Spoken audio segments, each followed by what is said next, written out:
La crisis de la década de 1980 fue uno de los momentos más duros en la historia de la economía del Perú, ya que el país enfrentó una gran crisis política y social de la economía que se desplomó en la inflación y disparó el desempleo masivo y las decisiones económicas que el gobierno, por el primer mandato de Alan García, conllevó a empeorar las cosas afectando la vida diaria de millones de peruanos. El Perú se pasó a un escenario de choque entre una sociedad que exigía ser escuchada y poder tener acceso a oportunidades, pero el Estado no pudo estar a la altura de responder de manera efectiva, lo cual la gente se sentía ignorada, marginada y generando esta situación una gran frustración sobre la pobreza extrema que aumentó aún más de 50%.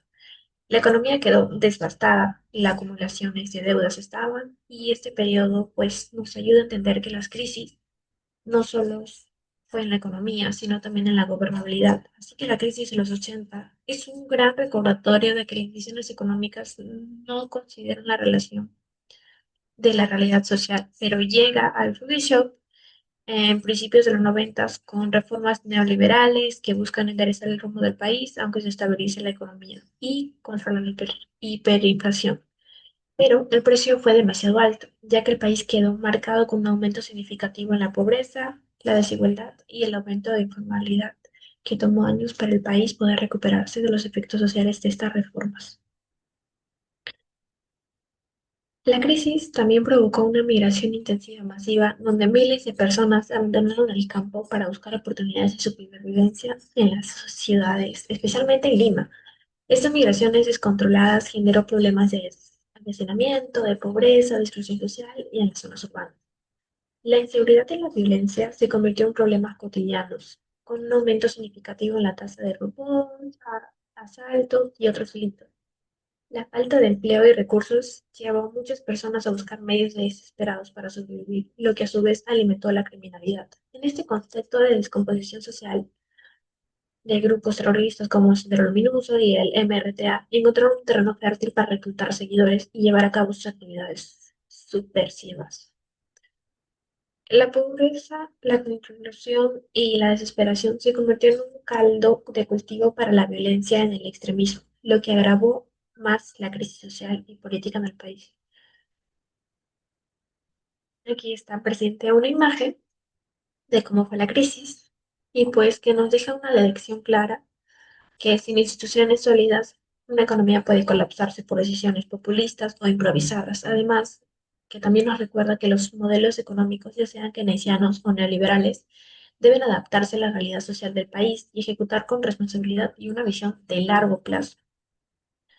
En la escuela económica con la que se desarrolla el fenómeno económico es el que un caso complejo que no se puede atribuir a una sola escuela económica, pero se puede decir el mal uso del keynesianismo por la falta de control de los gastos públicos, la sobreregulación y los subsidios ineficientes que terminaron por ahogar la economía.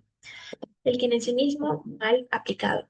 En el gobierno de Alan García se implementó una política de expansión de gastos públicos como un motor de crecimiento económico, destinados a recursos, subsidios nacionales de empresas estratégicas y programas sociales. La idea era estimular la demanda agregada y reactivar la economía mediante un aumento del gasto parlamentario, pero se impusieron controles de precios para contener la inflación y se aplicaron restricciones a las importaciones con el objeto de proteger la industria nacional y promover el desarrollo interno. Además que se estableció un tope para el pago de la deuda externa, limitando al 10% de las exportaciones, con el fin de liberar fondos para el gasto interno y reducir la dependencia de la economía peruana de los acreedores externos. En teoría, estas medidas podrían tener sentido en contexto del keynesiano, donde el objetivo es sostener la demanda agregada y estimular el crecimiento económico durante una recesión.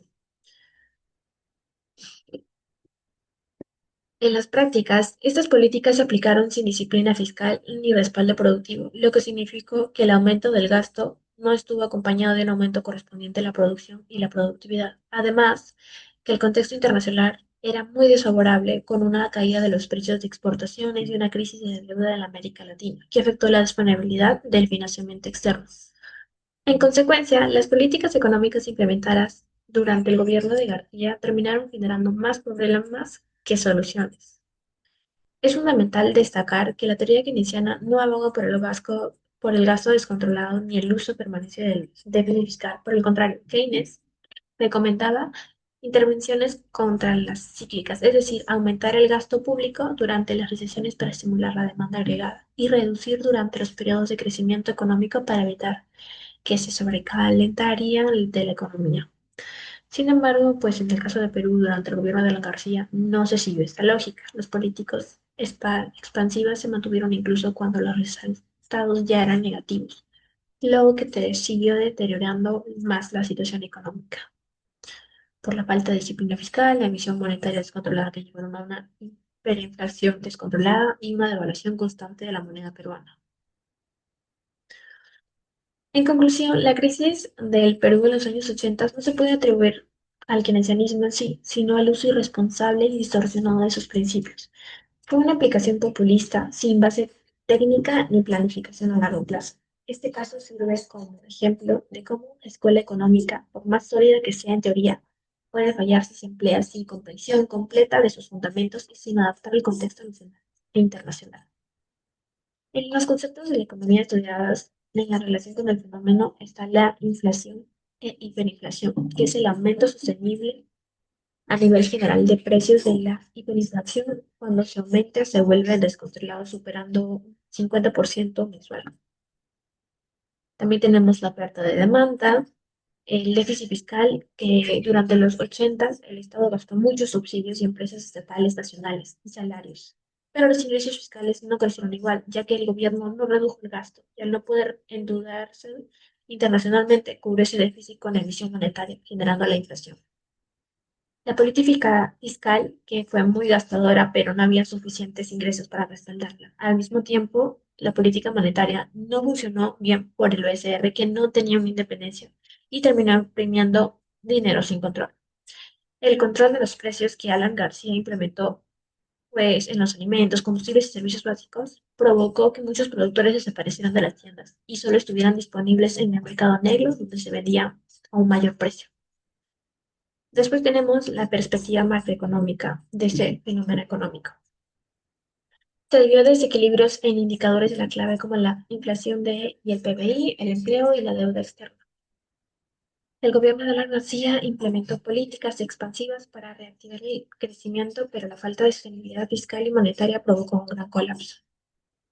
Está la falta de autonomía del Banco Central que agravó la situación, la crisis económicas, el Producto de Bruto Interno, la suspensión de pagos de la deuda externa y la devaluación constante de la moneda peruana, que agraviaron las crisis.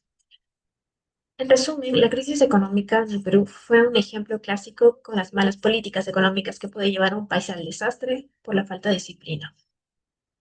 Mientras que en la perspectiva microeconómica en el fenómeno podemos encontrar el control de precios distorsionado en el mercado que lleva a productores a reducir su oferta y a abandonar sus actividades.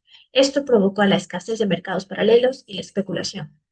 En resumen, la crisis alteró profundamente el comportamiento individual, afectando incentivos, reduciendo productividad y aumentando informalidad y desempleo, como la distorsión de precios, los cambios en patrones de consumo, el aumento de troques y economías, el juego de capital humano y financiero, también llevándose al desempleo y subdesempleo. Mi conclusión de la crisis de la década de 1980 es que el Perú representó uno de los momentos más oscuros de la historia económica y social del país, no solo por los datos alarmantes de la inflación, desempleo y pobreza, sino por el profundo quiebre en el vínculo entre el Estado y la ciudadanía. Las decisiones económicas deben ser tomadas durante el primer gobierno de la García, que se supone que eran inspiradas parcialmente en una interpretación cerrada y desordenada del keynesianismo, que apostaron por el internacionalismo estatal, el control de precios y la expansión, y todo salió mal. Sin embargo, sin el respaldo de una estructura fiscal sólida, sin políticas monetarias y coherentes, sin transparencia, estas medidas aceleraron el colapso económico y llevaron a un país a una más hiperinflación.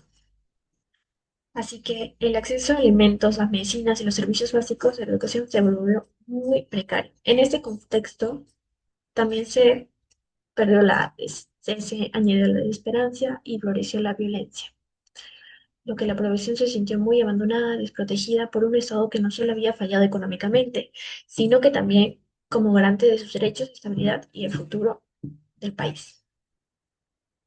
Esta crisis nos deja muchas lecciones, como las decisiones económicas que no pueden desligarse de la realidad social, que no basta con aplicar una sola teoría, sino que se conceptualizan y se administra con responsabilidad. Gracias.